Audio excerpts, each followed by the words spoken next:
کسی بھی طریقے سے خود پر جان بوجھ کر غسل واجب کرنا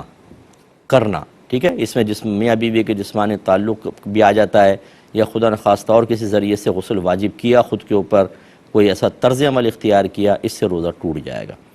ہاں اگر واجب ہوا غسل آپ نے کیا نہیں، اس سے نہیں جائے گا۔ مثال کے طور پہ بعض لوگ سوال کرتے ہیں کہ ہم سو رہے تھے دوپہر میں اور احتلام ہو گیا، تو یہ غسل تو واجب ہو گیا، یہ غسل واجب ہونا کہلاتا ہے، کرنا تو نہیں ہے، کیونکہ ہم نے تو قصد و ارادے سے کچھ بھی نہیں کیا، اس سے روزہ نہیں جاتا اور یہ روزہ پورا کرنا لازم ہوگا۔ تو یہ بس ذہن میں رکھیں۔ اسی طریقے سے نگاہ اور سوچ، اس کو شریعت نے عمل قرار نہیں دیا، تو خدا نخواستہ کسی نے کوئی برا منظر دیکھا اور اس سے اس کو غسل اس پہ واجب ہو گیا، یا اس نے کوئی چیز بری سوچی بار بار اس سے غسل واجب ہو گیا، تو یہ مکروہ ضرور ہے، انسان کو ایسا نہیں کرنا چاہیے تھا، بار کرے تو اور بھی غیر مناسب اور بھی سخت کراہت آئے گی، لیکن بہرحال اس سے روزہ نہیں جائے گا۔